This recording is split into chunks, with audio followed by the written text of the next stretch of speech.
Hay will be fine, but a plant that is a native of this area would do better, would thrive better because it would be in its own home.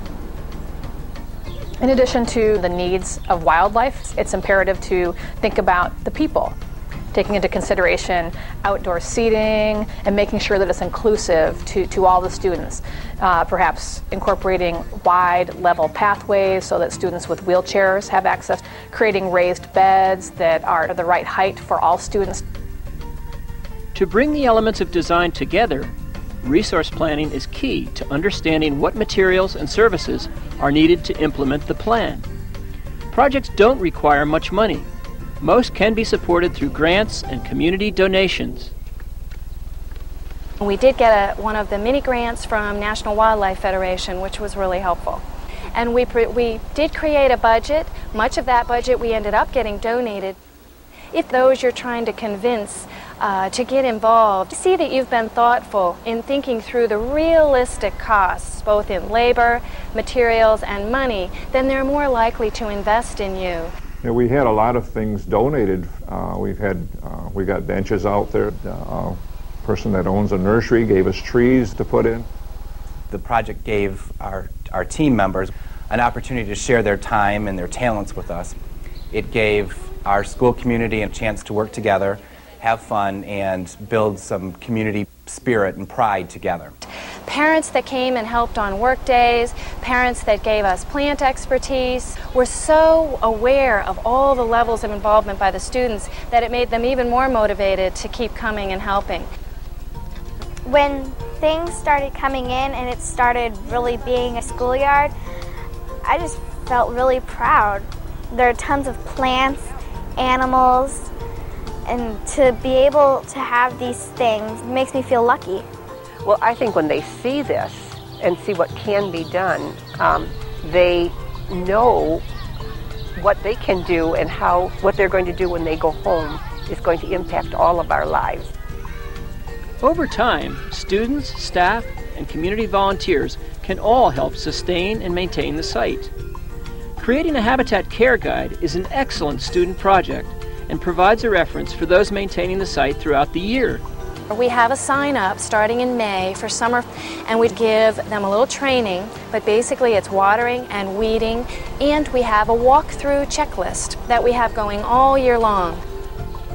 Once wildlife habitat features are in place and the site is being used to facilitate learning, it's time to certify your project as an official Schoolyard Habitat site. We look for a number of things. The first being that the school has a habitat team, a team of folks involved in the project to ensure that it's sustained over time. Secondly, we look for the habitat elements. How is the school providing food, water, cover, and places to raise young? The third thing we look for is that the school is using the Schoolyard Habitat site as an outdoor classroom to teach multiple subject areas.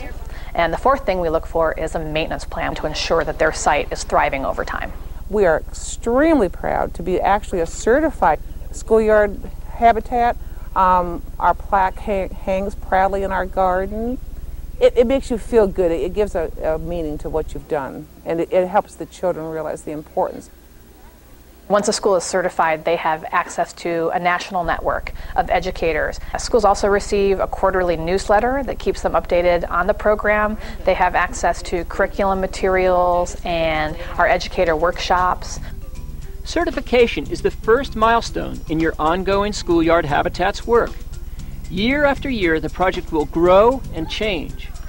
Your outdoor classroom will support local wildlife and make learning come alive for years to come. Children that struggle in the classroom can be a success in the garden. And they open up to you and they share ideas with you that they never would have been able to. When you are shoulder to shoulder, up to your elbows in dirt, you are bonding with that child on a different level that you can't have anywhere else.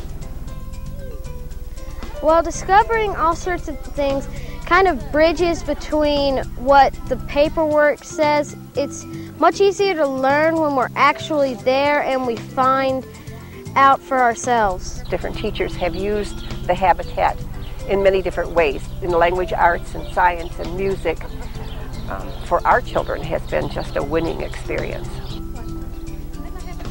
So an outdoor habitat is the perfect place to integrate hands-on experiences with all areas of the curriculum. And when they go into a testing situation, if they've had an opportunity to do it hands-on, they tend to learn it better and for longer. The children are doing hands-on activities right here rather than spending time traveling on a bus. I really didn't think it was possible for us to actually start a schoolyard habitat in an urban area, but the National Wildlife Federation opened up doors. It gave us resources for us to have a wonderful habitat around our school. No matter where you live, you can begin with small steps to help wildlife and create dynamic, low-cost learning opportunities for students.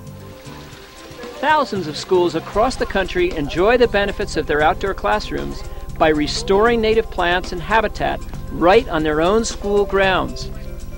Enhance the quality of education in your school. Get started today and join the ever-growing network of schools with National Wildlife Federation certified schoolyard habitats. Contact National Wildlife Federation's Schoolyard Habitats program or visit our website to begin transforming your schoolyard into a dynamic ecosystem and classroom.